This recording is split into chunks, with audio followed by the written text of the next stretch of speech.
Hello, everybody. This is Spencer and Naveed. yeah, this is a real buttons. I like that seamless right there. You know, we episode are 8. professionals I now.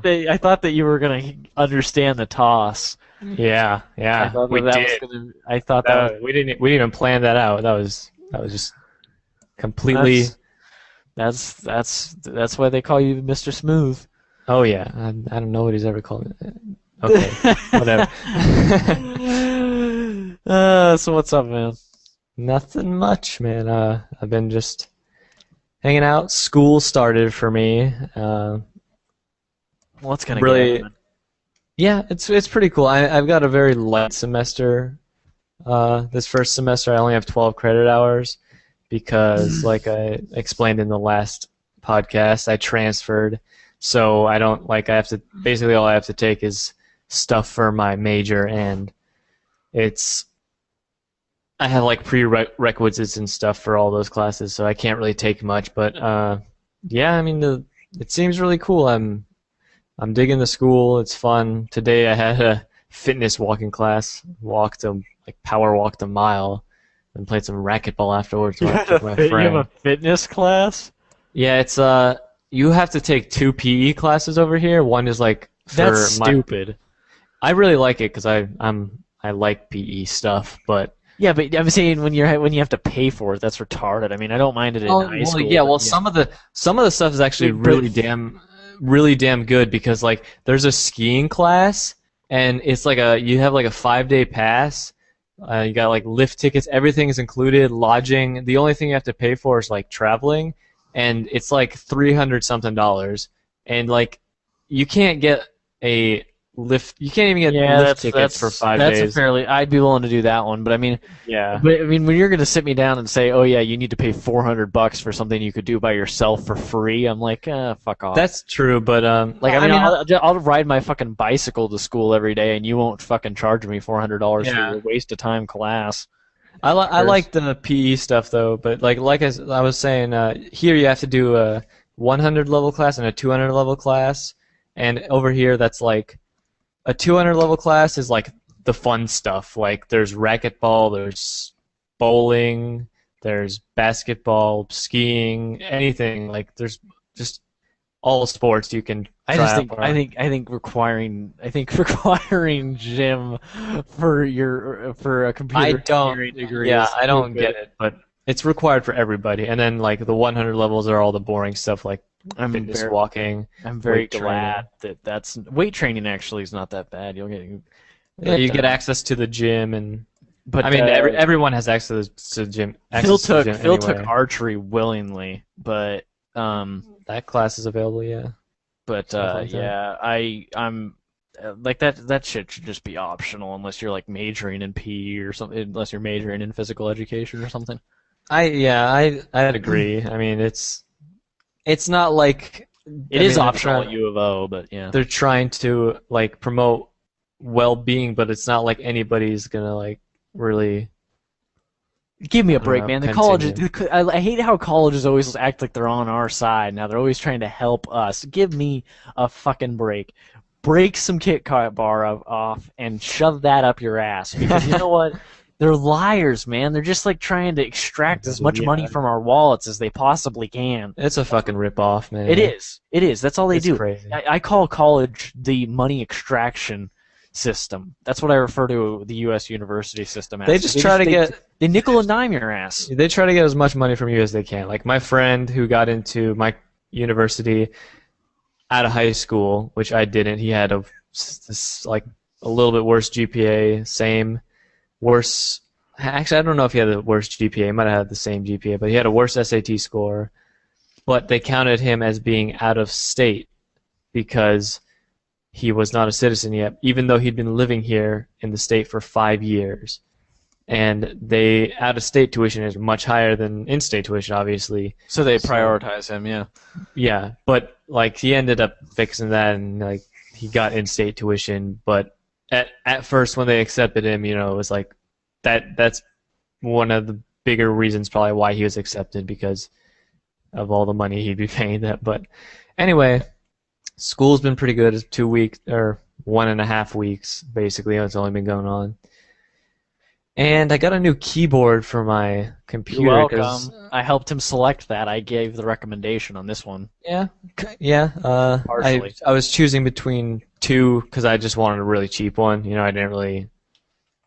I don't want anything expensive. I just wanted one that was better than my old one because the old one was it had problems with my BIOS, but I fixed that or my friend fixed that recently for me, and so it was like taking 30 seconds, 20 to 30 seconds to like boot after a restart, and that was because of the keyboard for some reason.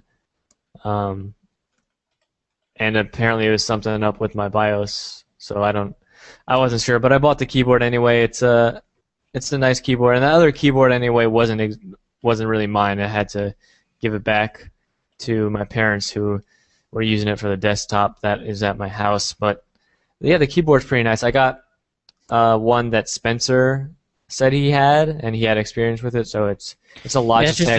It's just a cheapy Logitech, but It's a Logitech K200, and I got one that has media buttons because I like media buttons. yeah, I mean, for a cheap toss around keyboard, it's hard to beat.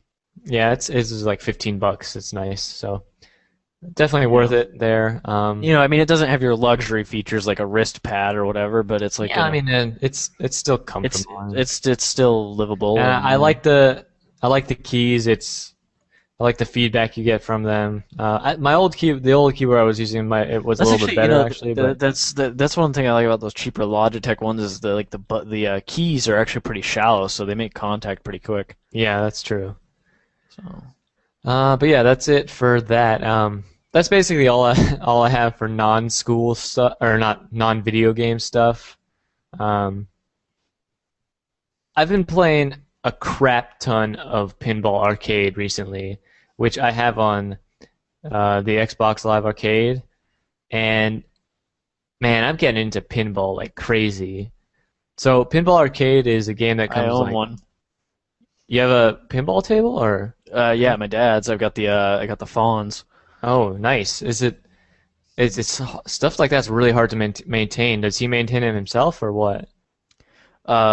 I don't know. It just sits there, but Yeah, it 'cause I mean, works like, when I use it. I mean, apparently you're supposed to like wax pinball tables and like change the rubber like pretty often. So I don't yeah, know. I've never done any of that stuff. I should probably look into that. Yeah, but the pinball I mean, arcade. yeah, it's. I've never even taken the top off or anything like Yeah. that. I just leave it there. But yeah. Pinball arcade has like 4 tables and they are all real tables, obviously, and they have some really good tables on there.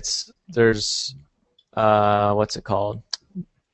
Well, I know that one of them is the Sonic Spinball, and then the other one is the Metroid No. Prime Pinball, and it's a greatest hits compilation of all the pinball themed games the companies made when they were too lazy to make an actual iteration and an entry into the actual franchise. No, but for real, the tables are Arabian Nights. That's one of them, which is like there's some websites that rank the top pinball tables, and that's like in the top 10, maybe even top 5. And that's my favorite table on in the compilation. It's really cool. I mean, I have all the high scores on there right now. Like there's 5 high scores that show up. All of them are me, even though my friend's been playing for a while. They have Theater of Magic, which is absolutely ridiculous as far as scoring goes. Like it goes up to like high scores go up to like 1 billion points. That's that's kind of ridiculous. That's probably my second favorite table on there. There's Black Hole, which is like a 70. I think it's from the 70s or something. And there's actually like a pinball table under the pinball table, like a smaller pinball table that if you hit it into a slot, it'll go under there and you'll basically play a smaller version of pinball. And that's actually really cool and innovative for a old pinball table like that. And finally, there's Ripley's Believe It or Not, which is That's everywhere, man. Like the actual physical machine. Holy shit, that's a popular machine. yeah, and it's a decent machine on the game. Black Hole's probably my least favorite as far as like actual stuff because it's old and there's not a whole lot of missions and stuff that you can do on the table, but they're all really good tables and I like just playing them is really fun and I want to go somewhere that has like actual pinball tables now. I want to. It makes me sad there's no like arcades around here. Really, there's tons over here. Yeah, there's nothing over here. The only ones like the only places that have like arcade stuff is like bowling alleys or something like that. Well, why And don't dude, you gotta be kidding me. I mean, they've got over here. They even have them in like freaking pinball machines are like one of the most common things. Like pizza places have them and shit. yeah, no, they don't. Well, pizza places like here have they might have a couple arcade machines, but there's really just not a lot of pinball tables around here. Like for real, the only place I know that for sure has a pinball table is uh, a bowling alley in my city, and it has like Monopoly, the Monopoly pinball table or something like that, and it's bad. I mean I live in a big city too. Like it's the capital of my state, so Yeah, we've got like just in my town we have three dedicated arcades, mm, and then one of those is a retro arcade only. yeah, It's like pre 1995 machines only, and then the other two are whatever, yeah. your newer What stuff. was Maybe that one they're you were older. talking about that one time?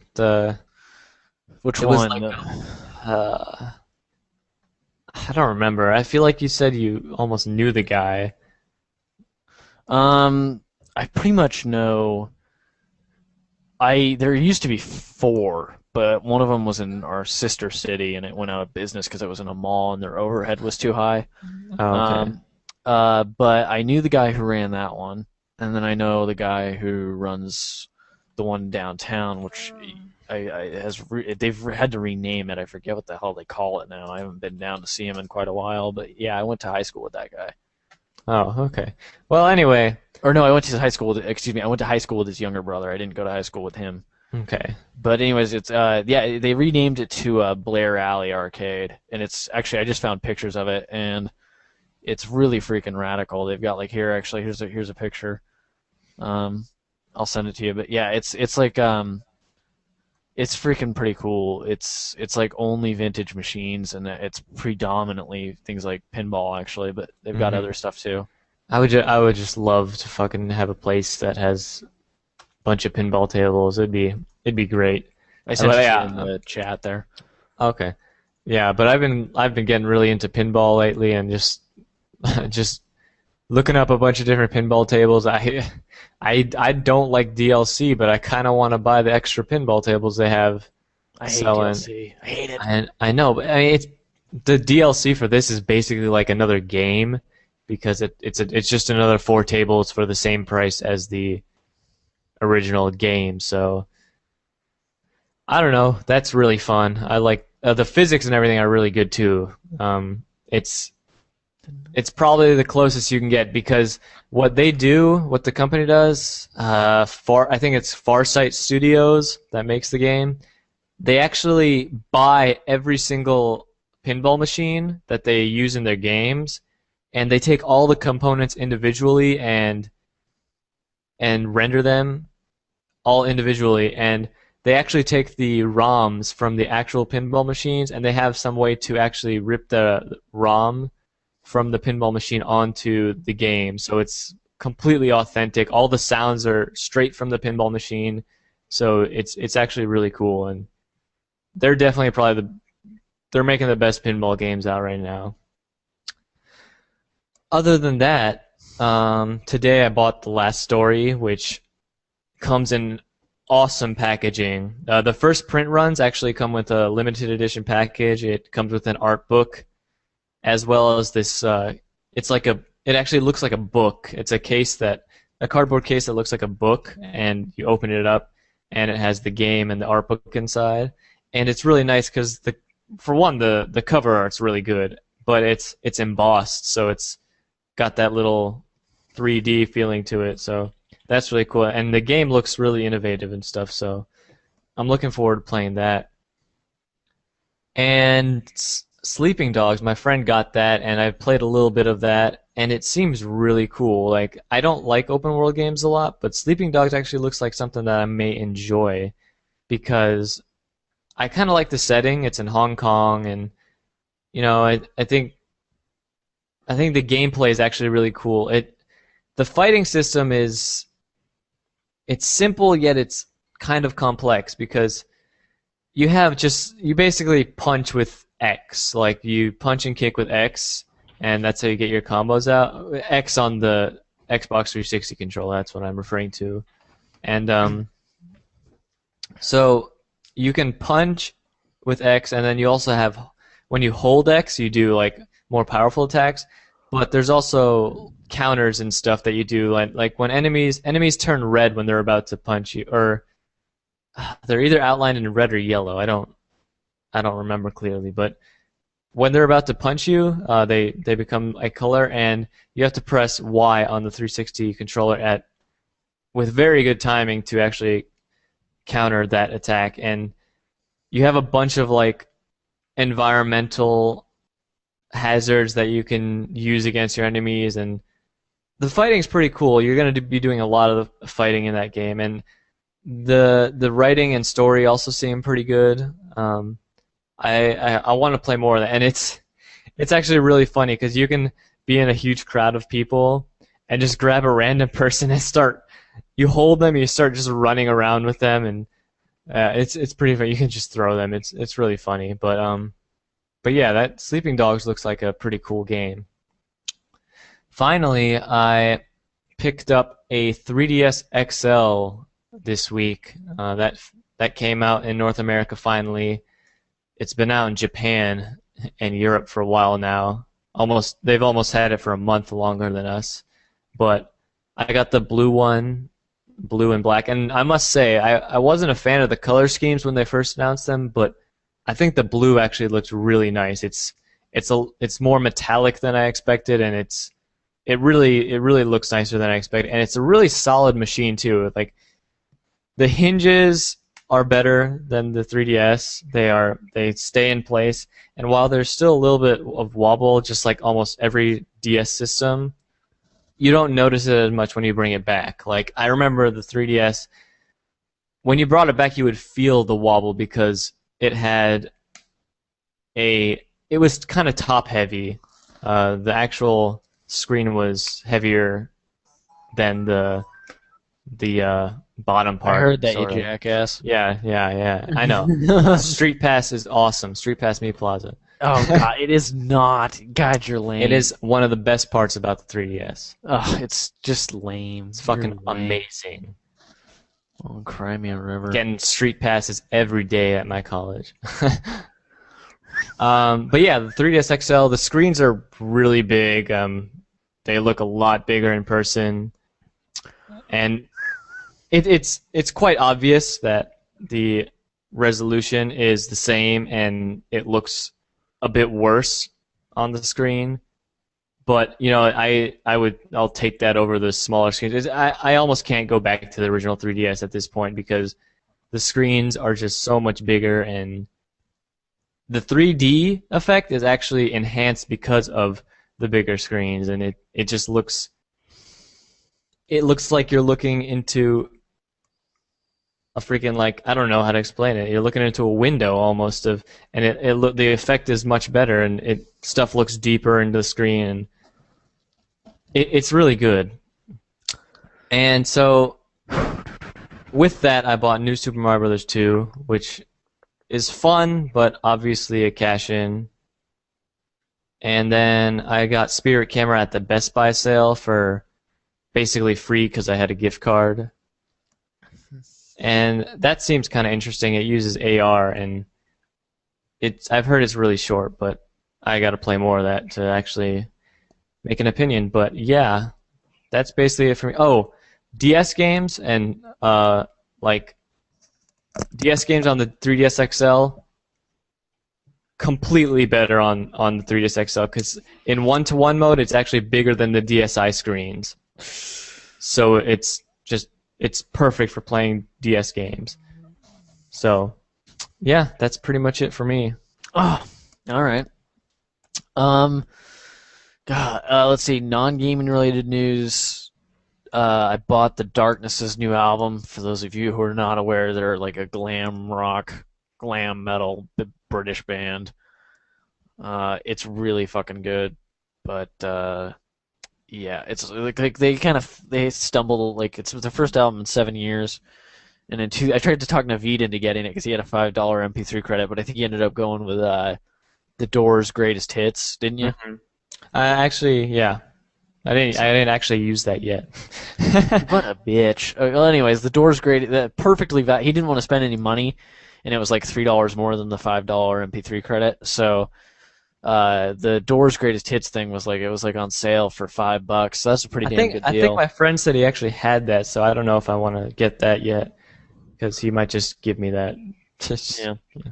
But so, anyways, it's the first album in 7 years. Their last album was One Way Ticket to Hell and Back, and it was mostly like not such a great album, but there were some really good songs on it, and they had some good ideas. And then it kind of flopped, so they kind of think that nobody wanted it, which kind of sucks because, like I said, it had some good ideas. It just needed some refining.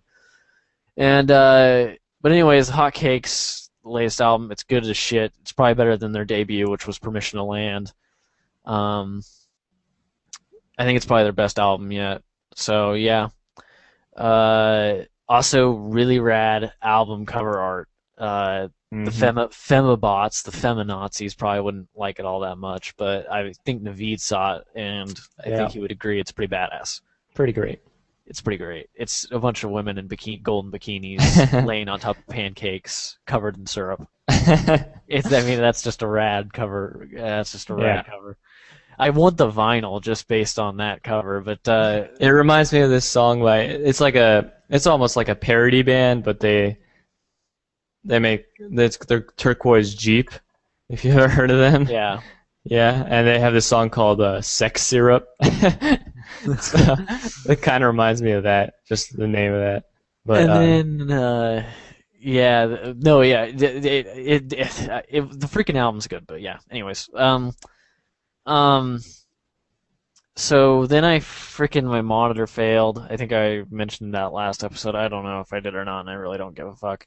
Anyways, I'm upset about it still, but I got a new monitor and it's actually a lower resolution because I'm fucking broke. So, anyways, there's that. And then, um, in terms of gaming stuff, like I started doing like micro reviews on my Tumblr, which I link to on the Twitter whenever I'm finished writing them. And they're not just for like games, but I actually did like a micro review of the hot cakes, for example, and I'll probably do micro reviews of books and movies and TV series and shit like that. I don't know. I'm really shitty at them. They're not so micro. Like they're all right. they're all right, but Well, you should. they're not micro yet. Yeah, they're pretty small. They're not super long reviews. They're fine. They're fine size, I think.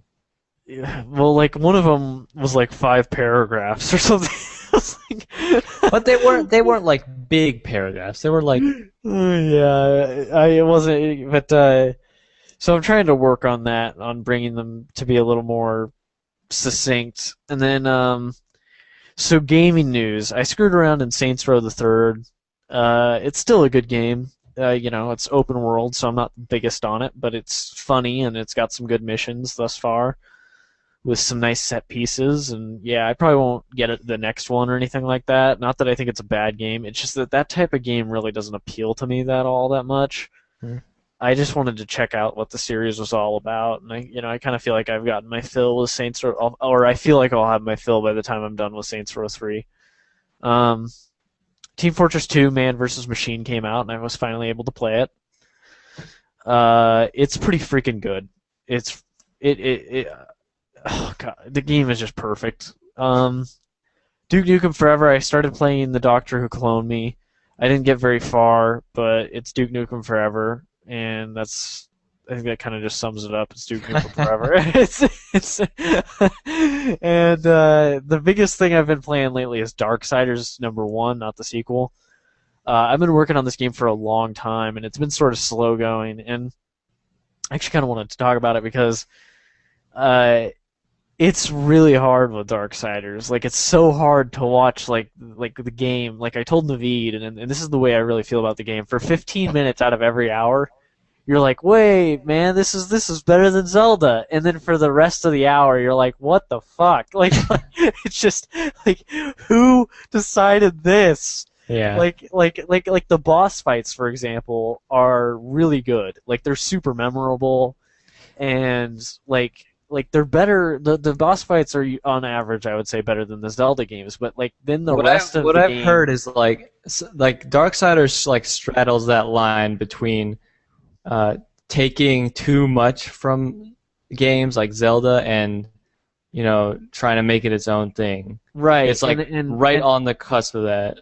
like it's trying to like what it tries to do is it tries to mix like God of War with Zelda, and it's like it's tough because they really should focus more on the Zelda component. Like I don't think there's any shame in being a Zelda action adventure type game. Like I mean, you go back to the 16-bit era.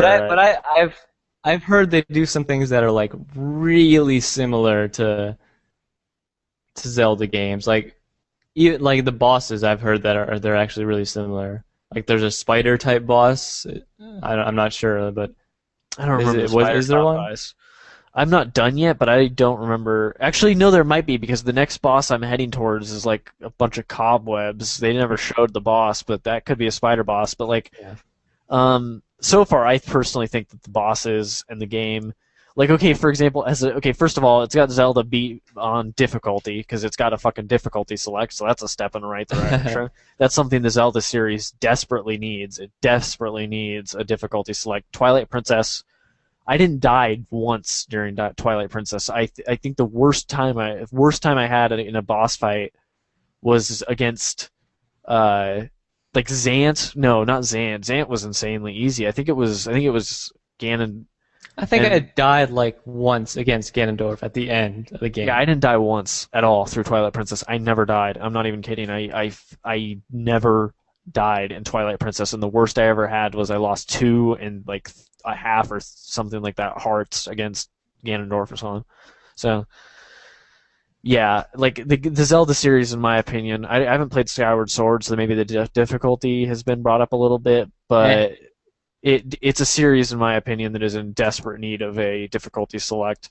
Um, I'm playing through Darksiders on normal. I feel like it's pretty comfortable right now. I hear that the game, as you upgrade your weapons and stuff, starts to feel too easy. But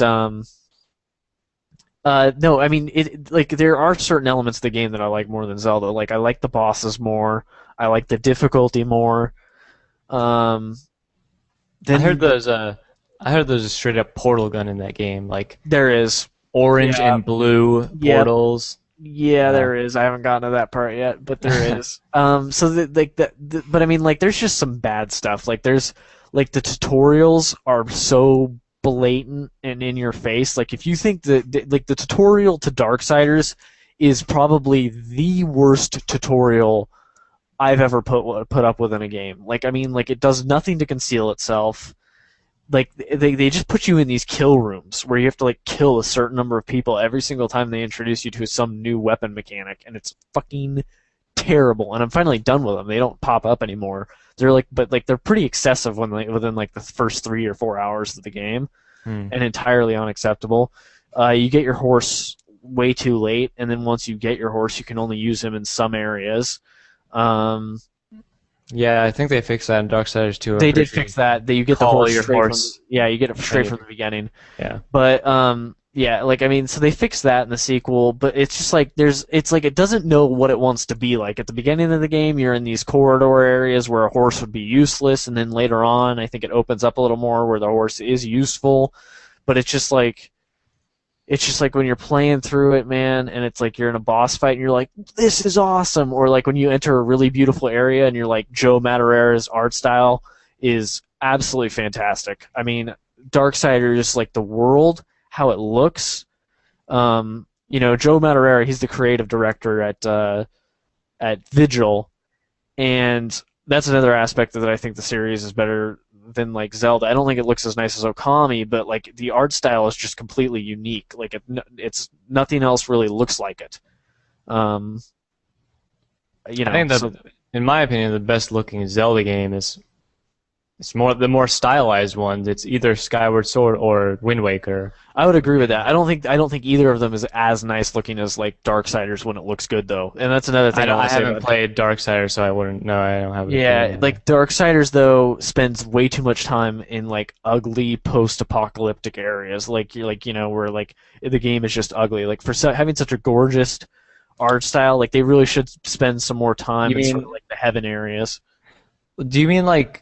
I remember watching videos of like you're like in a city basically, and it's really At the barren. beginning, yeah, at the beginning. Later on in the game, it starts to get a little bit cooler, but at the beginning, oh my god, the game is just hideous. It's like it's unarguably hideous. But then, like about a couple hours in, you start going into areas that are controlled by like the heaven forces, and Mhm. like the forest has overtaken the city, and it's really, really pretty in those areas. But then you go in like areas that are controlled by the demons, and like it's barren again, and it's like like just dry brown gray, and there's no more green, and like when the game incorporates like water and the green, like the game, I don't know, it's just really hard to explain, but the game can be so pretty, and then minutes later it'll be just ugly. That's how Darksiders is. 1 minute it's fucking great, and then the next minute you're like, what the fuck? Like I mean, like it just that's how it is. It's I such a shame though. It's such a shame to play it because you can see all these tiny little issues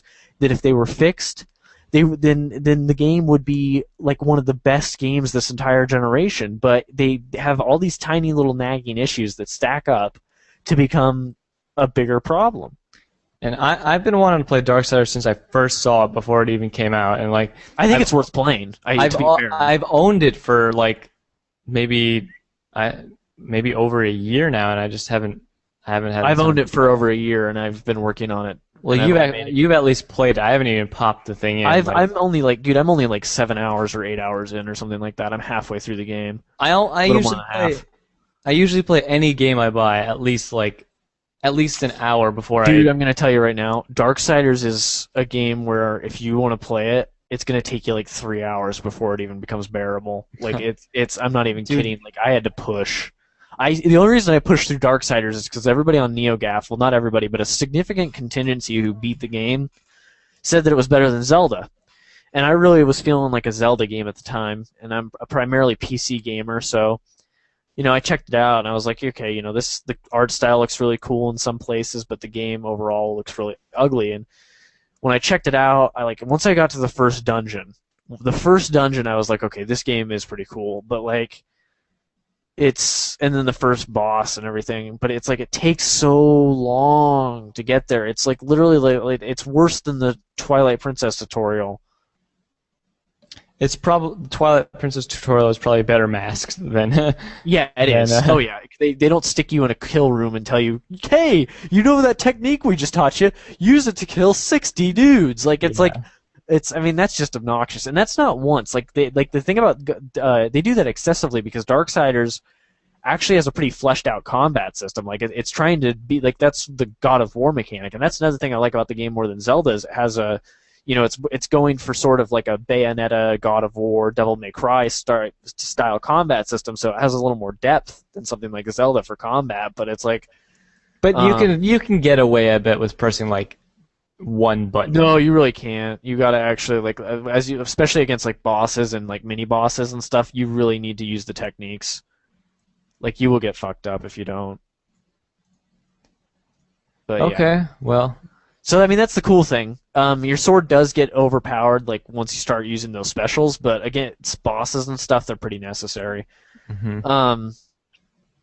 Overall, I think that the game's cool. I don't think it's better than Zelda, like some people say thus far. It would take kind of a miracle. I kind of feel like I obviously, like I said, I haven't played Darksiders, so I wouldn't really have an opinion. But I feel like some of those people that say they might like it more than something like Zelda, I feel like they just wanted something more like a more mature style Zelda game, maybe. Yeah, that might have appealed to them more. So I don't know. I could agree with that, but I mean, there's so many issues with the game thus far that even though like right now I'd give it a B minus, or so it's like it's just I mean it's better than I can't think of a single Zelda game that I would consider worse than Darksiders, at least out of the 3D ones.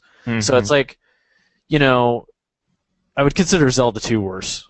I would consider Zelda 2 worse, but like it's but like I think that the series I want to play Darksiders 2 because I think the series has the potential to be better than Zelda because when it is at its best, I love it. Like I love Darksiders when it's at its best, but it's not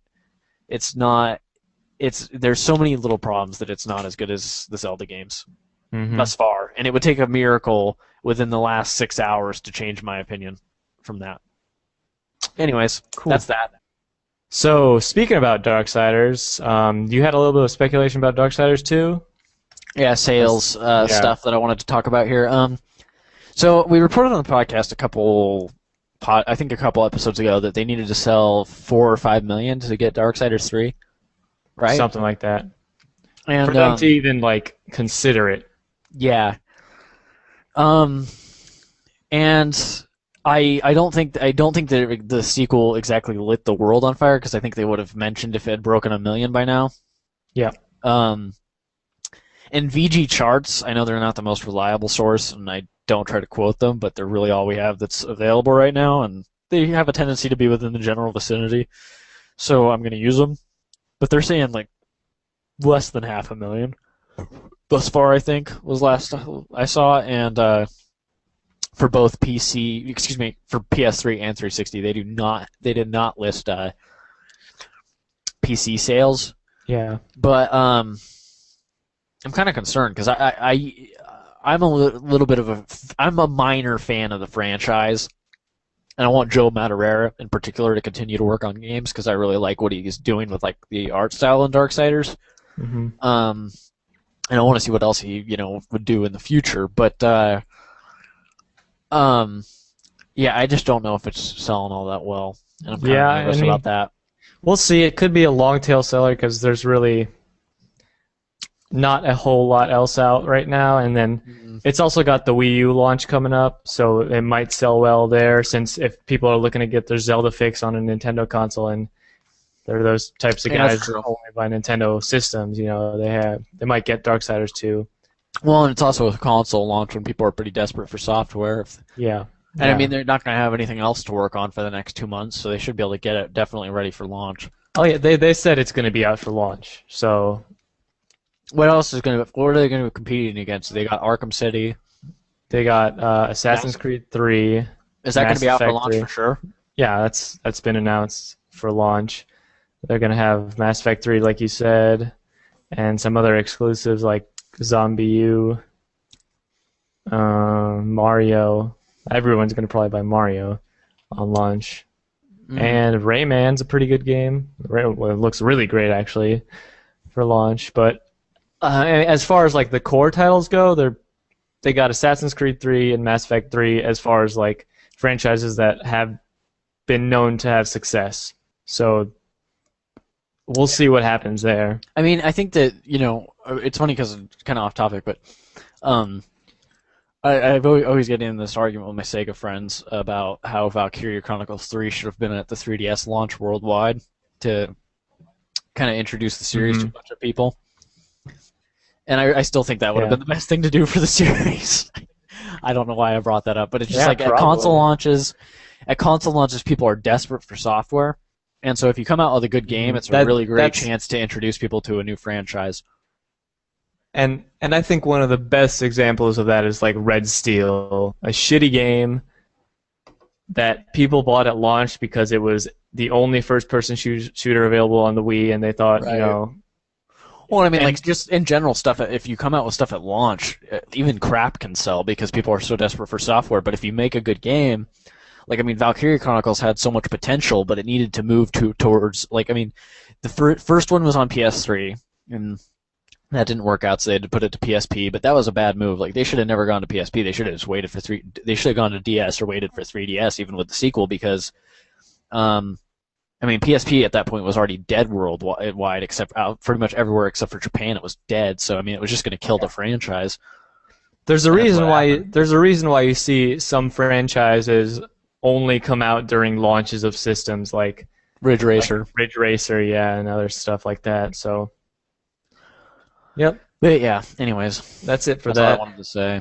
Um, and I guess we put that in the rumors Yeah, we section. put that in the. Yeah. It's not really a rumor. It's just like it said. It's it's just speculation. But yeah. Yeah, and then the other rumor that we had is really kind of disappointing because there was a website brought up by Square Enix for The World Ends With You, and it had a countdown clock on it with all new music, and in one of the music files or something, someone found that it said Twewey, like TWEWY,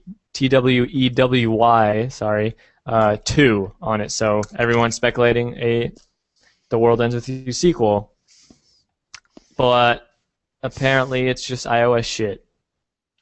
And it'll be a port of the original game onto iOS, which I have no idea how that'll work, honestly, because the original game was dependent on using the stylus and D-pad both together at the same time for battles. So I have no idea how that'll actually work on a single touchscreen device. But we'll see. The game is good. So the countdown's still going on, so people are hoping for more news, but I highly, highly doubt it. It's probably just the iOS stuff, which is super disappointing. So that's it for that. All right. So the next piece of news. Now we're heading in the news section. Yes. This is pretty minor. It's just not really big. Metal Gear Solid Revengeance will have a possible PC port after its 360 PS3 release, depending on how well it does on those systems. The reason that's kind of newsworthy is it's actually would be the first time Platinum Games had a title on PC, or Clover for that matter, outside of emulation, of course. And then in other PC port news, this is actually definite. Castlevania Lords of Shadow 2 has been announced for PC. The first one never came to PC. Doubt it will, but hey, so there's that. And Too bad PC is not going to get the best version of the game. why? Or not the best. I guess it's not the same game technically. Why are they? I think the 3DS one's going to be the best because it's more like the Castlevania I like because it's more Metroidvania. Wasn't the first Lords of Shadow pretty good though? It was mixed as far as what I've heard, but it's a lot like. Well, they sold the ending as like 2 pieces of DLC. That was such a bullshit. I didn't even know about that. But it was total bullshit. It's a lot more action oriented compared to something like Castlevania on DS systems, which are the ones I like a lot. So, another piece of news regarding PC. 2 more pieces actually, just minor PC news. Darksiders 2 PC patch is incoming. This patch is going to basically add like a config file and some basic options that were promised before the game came out like months ago. Because the original Darksiders port on PC wasn't very good. It's like there's no windowed mode. There's not really any options like anti-aliasing. There's like there's like I think there might be anti-aliasing, but there's like basically resolution. There's no anti-aliasing. There's only resolution, and there's no windowed mode or anything like that. And it controlled like crap with the keyboard. And anyways, isn't it like you can change it basically from like you have 2 settings like. You want it to look good, or you want it to look bad, or something like that. What on the original port? Yeah, on PC. Well, on PC, that's a joke I heard people say. There's on the original Darksiders PC port, which is what I meant the Darksiders 2 like port. The original one. The only 2 options there's resolutions and VSync. That's it. There's no anti-aliasing or anything. You can force anti-aliasing and you can force windowed mode, but not natively. It's still the best version because there's no screen tearing like there is on the consoles. The consoles, the original version, there's screen tearing, so there's no screen tearing on the PC version at least. But Darksiders 2 had all these features they promised because they knew people were kind of upset with the port of the first game. Mm-hmm. And then it launched and it didn't have those features, and now they're patching them in. So that's confirmation of that patch. That's cool. Good on Vigil. I understand why they couldn't get it in the game. You know, THQ is in a really rough financial position right now, so they needed to get it out the door. And it was playable. the game works, it's reliable, plays fine on PC. It just needs people want those options. Yeah. And then a modder from NeoGAF already fixed the Dark Souls resolution. For people who don't know, the Dark Souls PC port was really terrible. It was like it would like no matter what resolution you set it to, it was rendering at like 1024 by 768, and then it was blowing it up to that resolution. Mm-hmm. And then it had like whenever you would turn on anti-aliasing, it would just make the game blurrier. So this mod fixes that, and it makes the resolution work correctly. Mm-hmm. It's a pretty nice mod. I showed Navita a screenshot of it in 1080p and it looks a lot nicer than the console versions. A lot less blurry, higher resolution, and obviously the frame rate doesn't drop as often. But yeah. Yeah.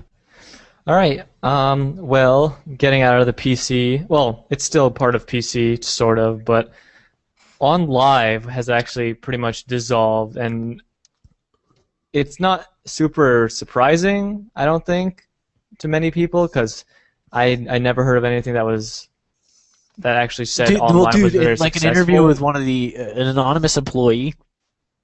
When he was interviewed after he was laid off, he said that they averaged like 2,500 active users a day. Oh man, that is not good. But, and they were supposedly like $40 million in debt. But yeah. So basically, On Live, they sold off the company to another buyer. I'm not sure. Did it say in the news article who the buyer was? It was like it was one person, and it was an investor, but I forget. Okay. It was like a tech investor. I forget his name. Yeah. Well, and they've pretty much filed for bankruptcy, and they laid off something like 60% of their staff, or something like that, and it's just not good for that company at all, obviously.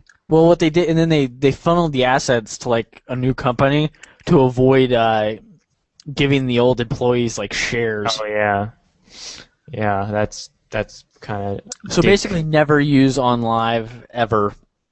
And I mean that the technology they're using is not really ready right now, as far as like I don't think a lot of people have internet speeds high enough to actually run the games perfectly well. As far as like I know I tried something like Gaikai. I tried Gaikai, which is not On Live, but Gary Lauder. Is that the guy who bought it? Yeah, Gary Lauder. Okay. Yeah, well I was trying Gaikai and like it just Gaikai worked all right for me, but streaming stuff for me it was not good. Everything was I'm not even a fan of the concept. Yeah, me neither, because it could be it's really good for something like demos though. I like it for demos, and that's all I'm willing to do with it really. Like I'm pretty sure we talked about that before as well, so yeah, I mean I want my games stored locally, and that's about as far as I'm willing to go. And on consoles, I want physical copies. On PC, I'm willing to do hard drive storage only, but on consoles, and handhelds, I want physical copies. Yeah, I can actually understand people wanting digital copies for handhelds, because that's a lot easier to carry around. You don't have to carry around any type of pussies. No, because you don't have to carry around anything like any type of. They can't lift the extra couple ounces of a card. Hey, it's extra. What if you want to bring like 5 games or something? You got to get like a case. Yeah. You got to, Dude, that's almost a quarter of a pound. Yeah, I know, but they can't lift that. It's just more. It's more convenient. It's definitely more convenient. It is more convenient. I'm just being a dick, but yeah. Anyway, that's it for that. All right, next piece of news is also about a dissolved company, but it did not survive in any shape or form, really, other than like administrators. But yeah. Dissolved Studio, you're right. Yeah, so Sony has closed Wipeout developer, Sony Liverpool, which some people might remember as Psygnosis, from the olden days. But basically, yeah, they've shut it down. It's kind of weird, but I mean, Sony's not doing well. I was kind of shocked by it, though. I mean, it just seems like a bad studio to shut down, because Wipeout has been such a cornerstone of Sony for so many years. But what can you do? I mean, that's that. And it says on this article that the Sony's saying like the only part of the Liverpool campus that is being closed is the WWSE team Liverpool, which I don't I don't know what that is. It's gonna basically all that's being left will all that's gonna be left is basically like the administrative positions, I think, Okay. All because right. there's so much stuff that they were running out of that location. But yeah, Mhm. Okay. Well, another sad piece of news is that Nintendo Power this one's is really depressing. yeah, Nintendo Power is ceasing publication of the magazine, and in my opinion, this is probably the most iconic video game magazine out I don't there. I mean, I agree with don't. this. You disagree? I think I think I mean, I if think you ask people that grew up with video games, and if you ask them what magazines they had or they subscribed to or they know about, Nintendo Power would probably be what people yeah, I think answer most. I think it would be one of the most popular. But I personally think in terms of American magazines, I think stuff like in terms of in terms of being iconic and importance, I would say stuff like hardcore game fan, next generation magazine were more iconic. And in terms of like even in terms of popularity, I think I think Electronic Gaming Monthly, I think would probably be more popular. I don't know. I grew up with EGM, so it's like I don't think. I think if you ask people that grew up with like the NES and the Master System during those days, Nintendo Power is by far the most popular magazine out there. And I mean, it's really sad to see them go because, I mean, they had like 500,000 subscribers, monthly subscribers, which if you look at the top magazines, like Game Informer or something, Game Informer is like a top five. They have like 6.5 million subscribers per month, even though they're pretty much connected to GameStop. It doesn't sound like much, but I kind of feel like that's a pretty good amount of subscribers. that's a lot of subscriber, dude. And the other sad part is that most of the it's kind of Nintendo's fault that Nintendo Power is ceasing publication because Yeah, they weren't willing to work with Future Publishing on it. they didn't want to renew the contract, and Future actually wanted to have Well, a they digital. what I understood was that Future wanted to have a digital like tablet version and a print version, and Nintendo was opposed to the tablet version. Yeah, That's what I heard. I just heard the digital version that Nintendo just any sort of digital version Nintendo didn't want to be a part of. So and that's why Future dropped it because they felt that they said Nintendo was hard to work with as far as this magazine goes, and it's Nintendo Well, I mean- America. I just also, I mean, as soon as Nintendo Power broke off, like Nintendo quit giving them exclusives, yeah. and that's kind of bullshit. Like they should have. I actually think I've been a subscriber for like a few years now. Like I'm kind of new to Nintendo Power as far as like what other people how like people have known Nintendo Power for a while, but I'm kind of new to them. And I had them when they were right in that transition between like being published directly by Nintendo and then by Future. And honestly, in my opinion, since they switched to Future, they've actually had a better magazine. I would agree with that. But Everything is nicer to look at. I think their but they articles. just didn't have any exclusives anymore. They had a couple, but obviously it wasn't a whole lot. And most of their exclusives were actually from Third parties. the downloadable side and third parties. Yeah. So once again, I really think it's sad to see them go. The last issue will be their December issue, so they'll go on for the rest of the year. So I still think You go EGM by- is a better magazine, but yeah. well, better is subjective, and you can argue that as much as you want. But I think Nintendo Power was by far more popular. I don't. I still don't know if I agree with that. I mean, because dude, at Nintendo Power's peak, I don't even think it had I don't even think it had a million and a half subscribers. I honestly I couldn't tell you obviously because we And I mean, don't have that data in front of us, but I know that GamePro and Game Informer at various points had like more than 2 million subscribers each. Like I know GamePro at its peak, I think had 3 million subscribers or something like that. all I know is And for a long time, GamePro was the most popular gaming magazine, which I always found shocking because it was a piece of crap. But all I know is that like GamePro was part of like a crap ton of like school fundraiser, you know, those fundraisers for magazines and crap like that. I remember that makes sense. I remember GamePro being like the only magazine, a gaming magazine on those fundraiser type things. So that could have been a part of that. Yeah, and kids will want that crap and yeah. But anyway, I think that's enough Nintendo Power talk. It's once again, it's sad to see them go. But yeah. Another thing. It is sad. And it's just another thing. Like you see all this, everything's going digital now. All pretty much everything but the most popular. Ruined.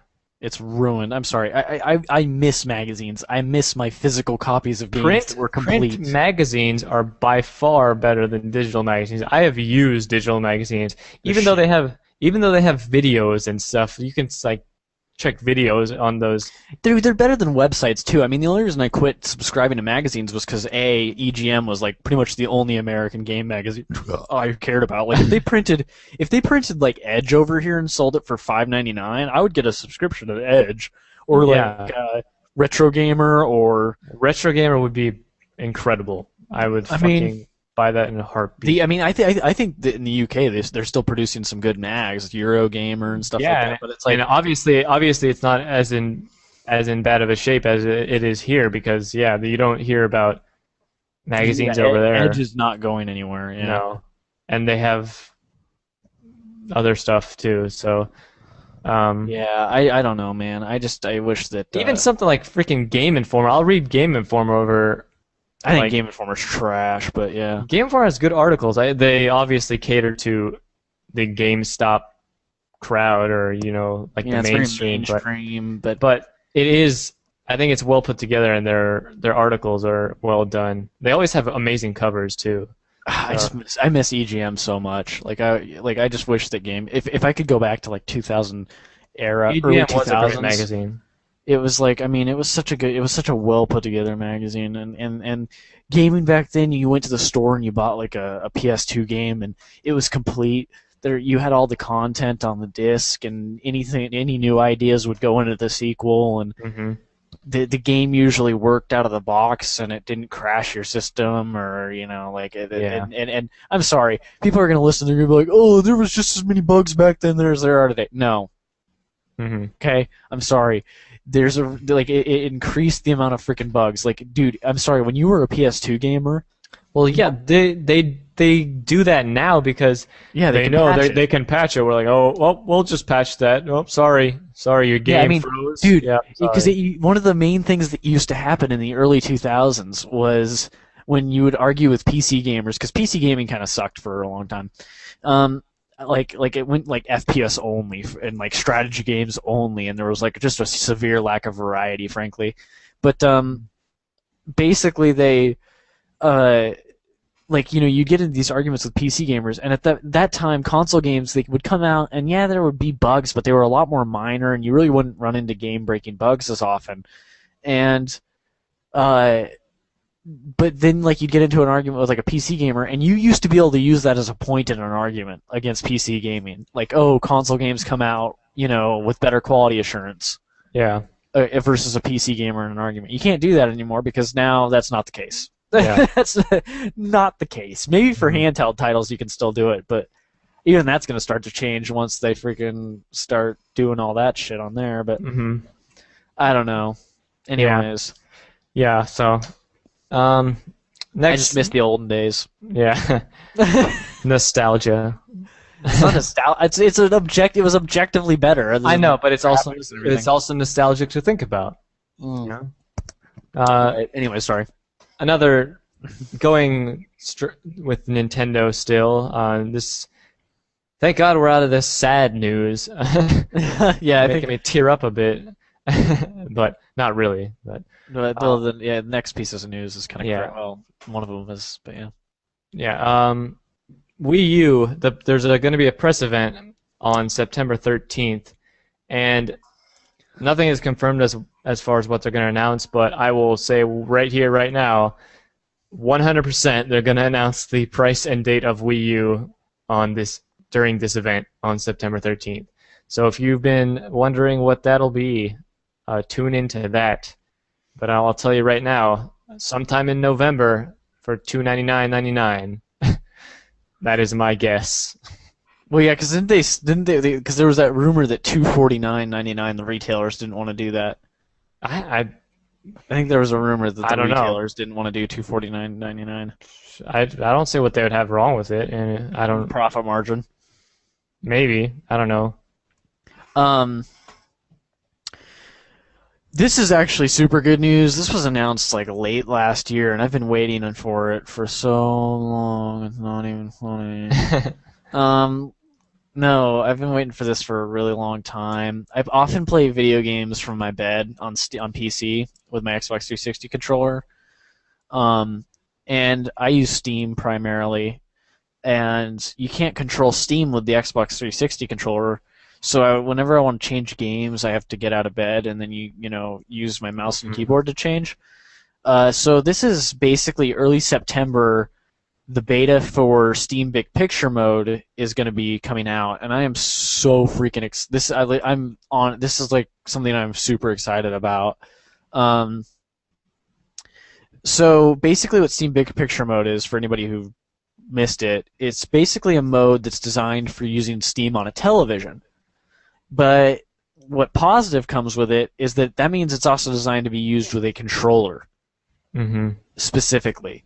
And I think you can probably use a mouse and keyboard with it too, but it's being designed around a controller, so you can change games and check out community features with the Xbox 360 controller. Maybe some other ones too, but I imagine they're going to focus on the Xbox 360 controller because that's become the dominant controller on PC. Yep. So there's screenshots of it from the UI, and I think it just looks absolutely wonderful. I don't know if Naveed has seen it, but it just looks really slick and gorgeous. It looks sort of like a cross between XMB and Xbox Live, or excuse me, new Xbox Experience or whatever they're calling it now, Metro, whatever. So it's got these big icons, but then it's just super simple and clean cut, and it really looks great to me, and I'm just really excited about using the community features from bed and all that stuff. It's going to be exciting. But anyways, yeah. That'll be nice. Yeah. I've never used my actual computer on the TV yet, but that could be something I use in the future. It's fun with some games. For some games I actually like. What I like about PC is having the options, and it's like most games I actually find that I like to play within a couple of feet of the screen, but there's a couple of games where I like to just plug it into my freaking TV and play that way. Like Batman Arkham Asylum is actually pretty cool to play on TV. I'd rather play most of my games on a bigger TV, but that's just me. So, next piece of news is Ubisoft has launched their own client for PC, the Uplay client, which is basically like EA and Origin.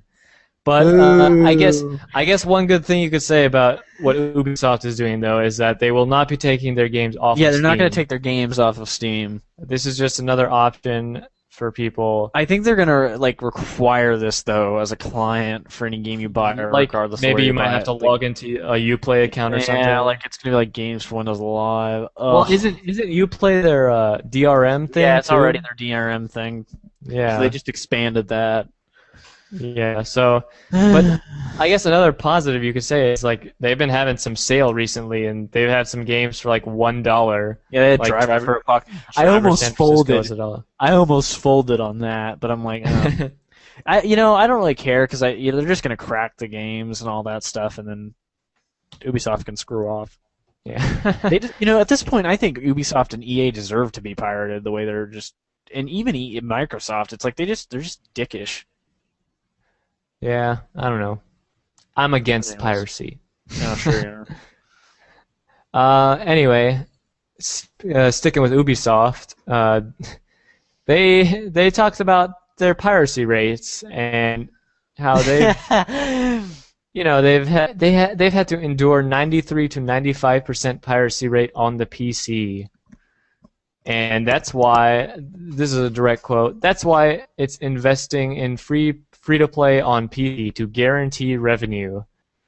Um, but the funny thing about this is that in July of 2011, a company spokesperson was talking to PC Gamer that the strategy for RM and stuff.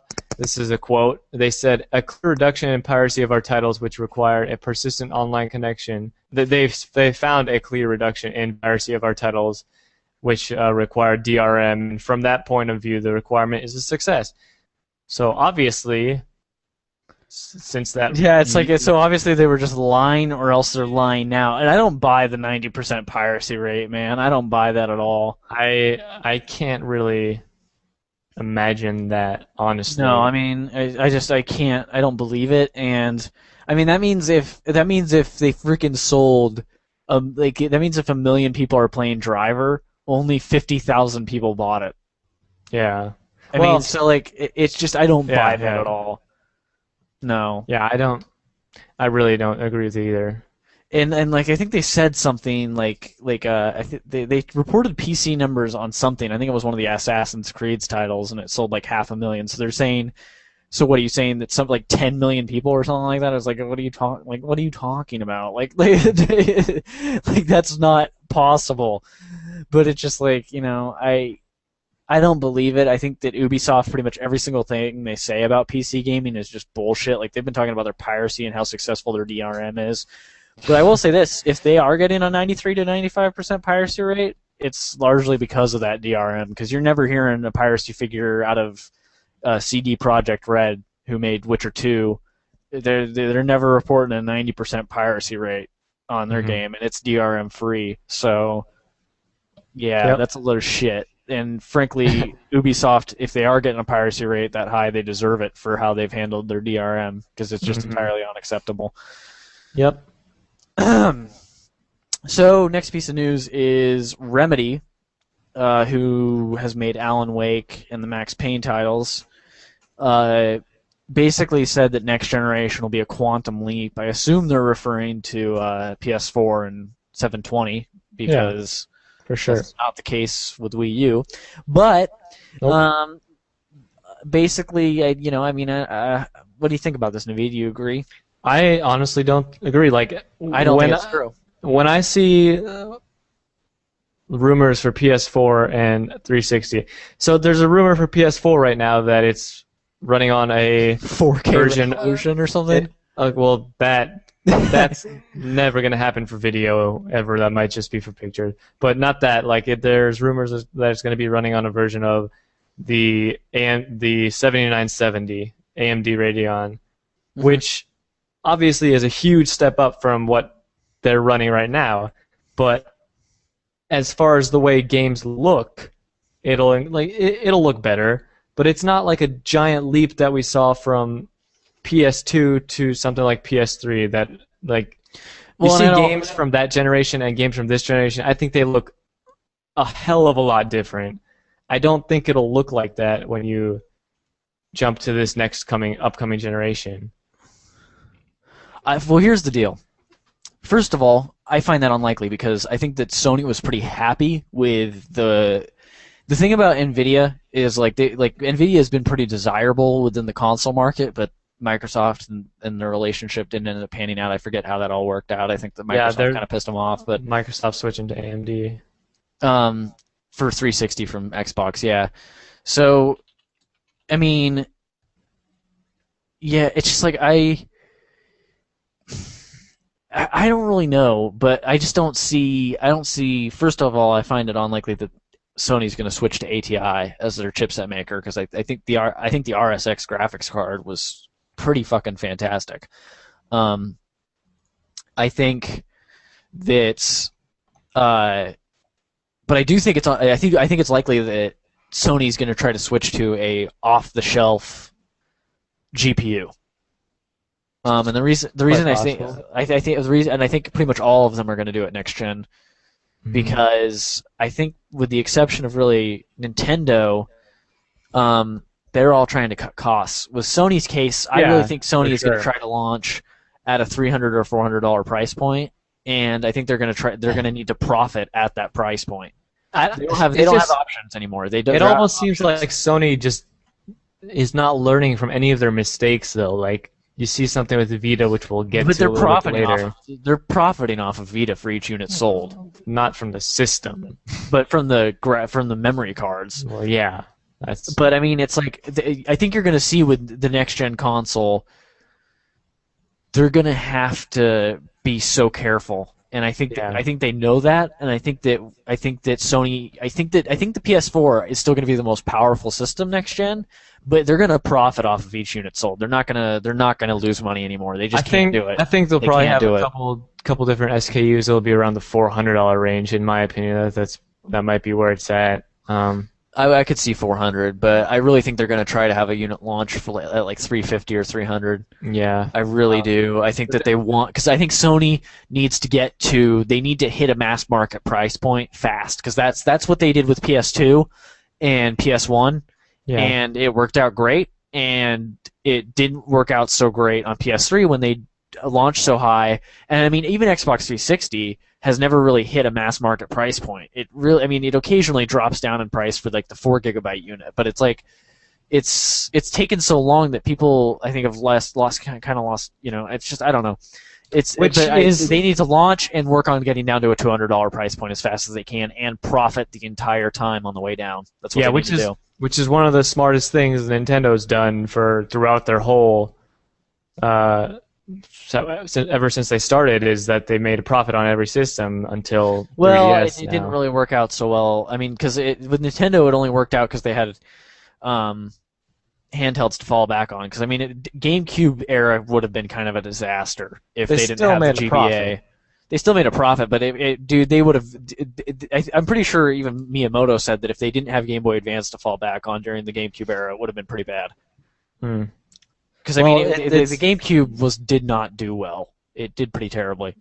yeah, it was like But in the with that being 20 said, millions.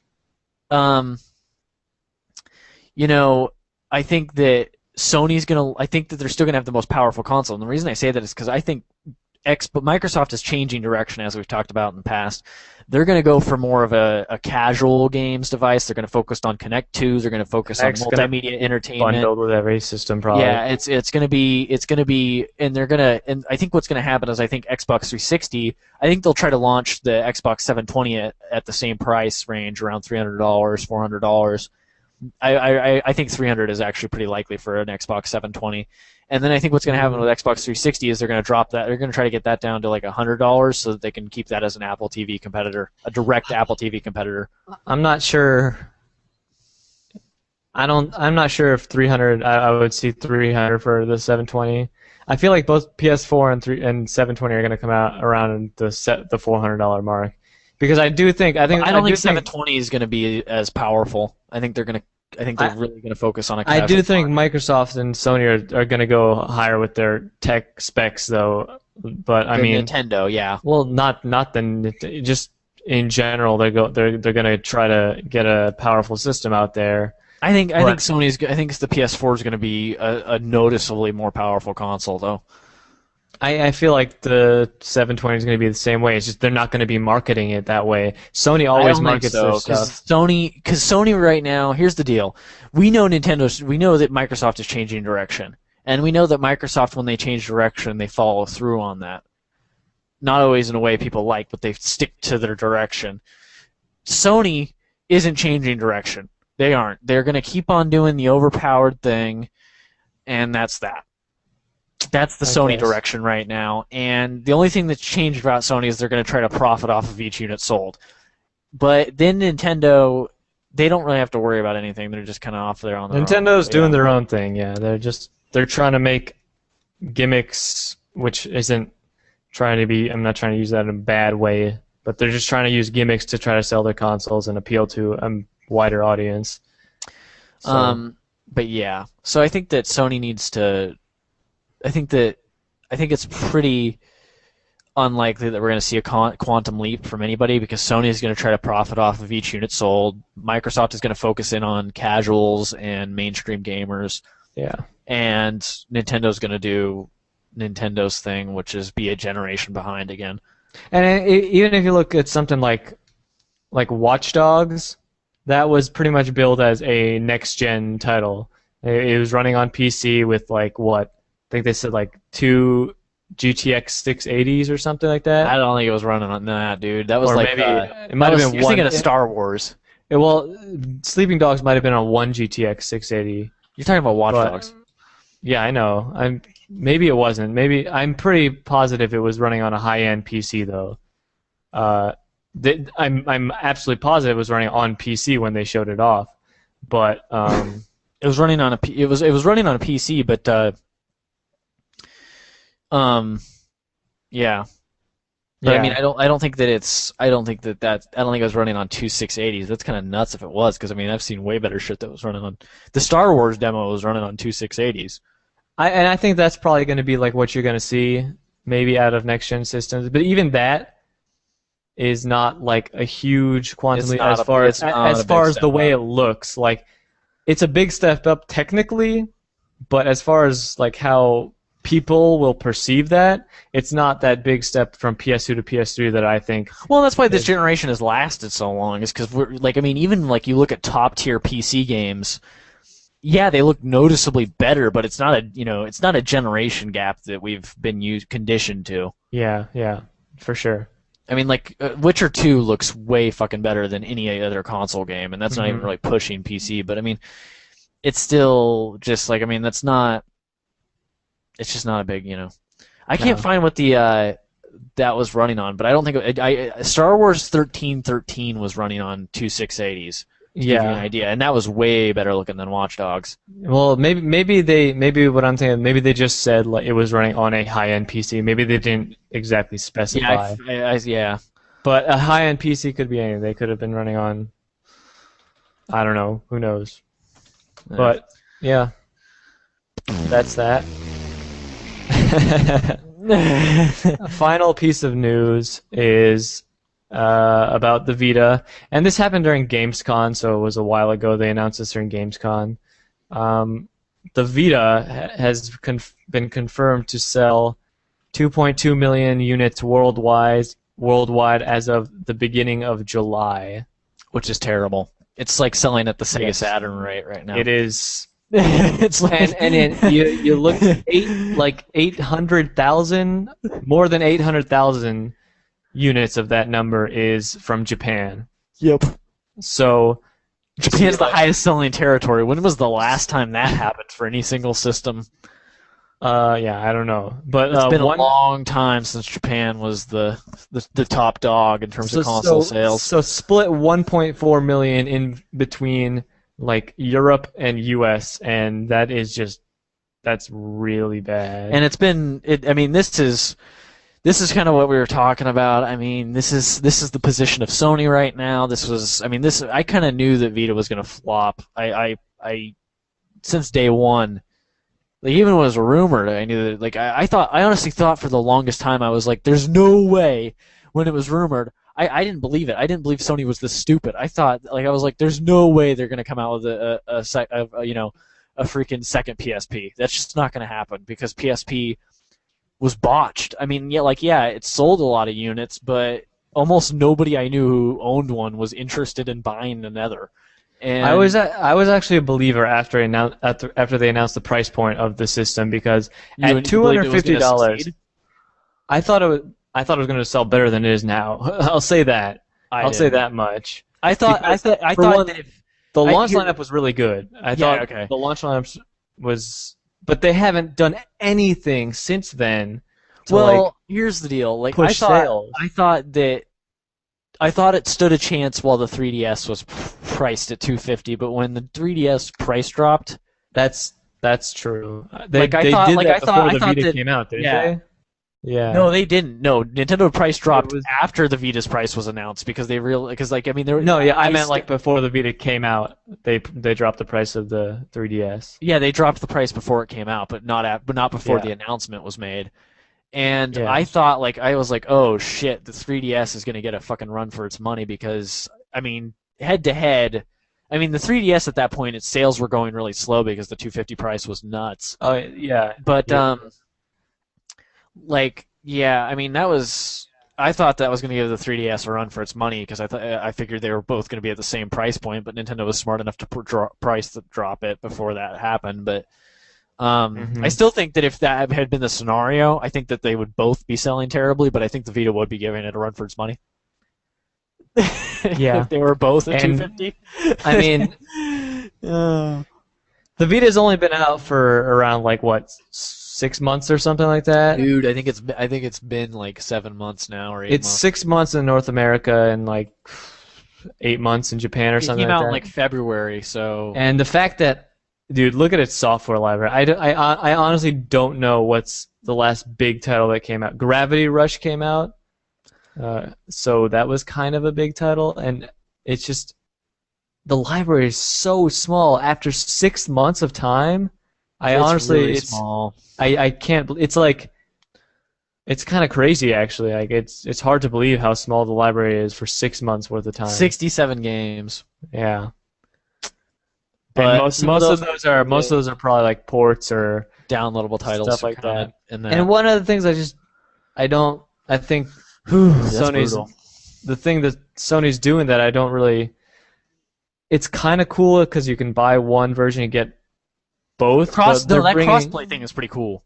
yeah, but it's like some of the exclusives they had on the system have been going to PS3, and then stuff like they're bringing the Sly game. You know, they're billing that as an exclusive for the Vita, even though it's the same game as the PS3. I haven't seen much exclusive stuff from I Sony think other than that Tearaway game that was just announced. yeah, I mean, I think that what's going to happen with Vita, I really think that Sony they're backing down from it. I mean, the reason they're not talking about it at the shows right now, I can tell you, is they're going to bow out with it. Like it's not going to last. Well, they had It's gonna get discontinued. the Vita had a pretty big presence at Gamescom. It really didn't.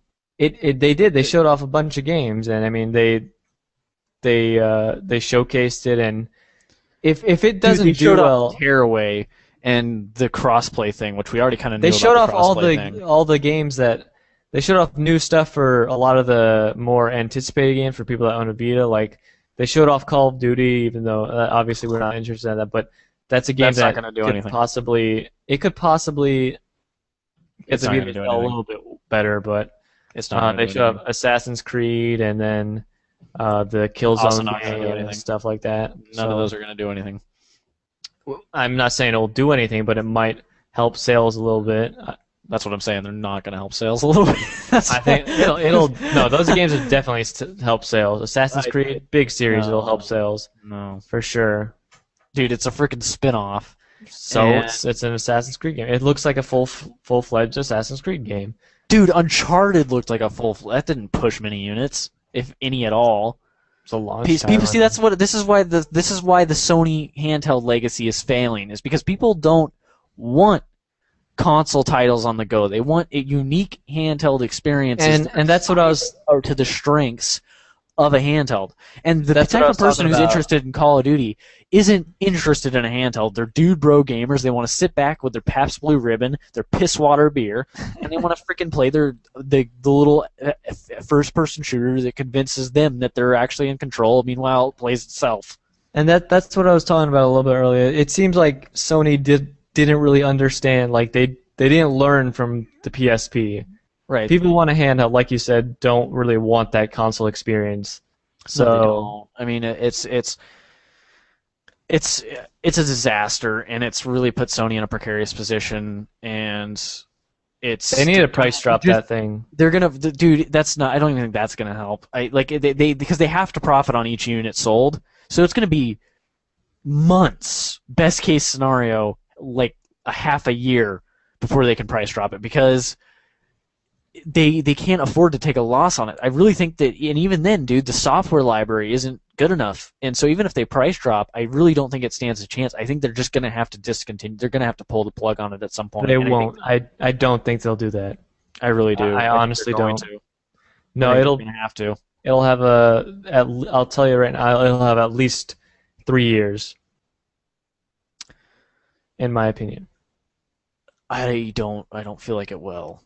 I do.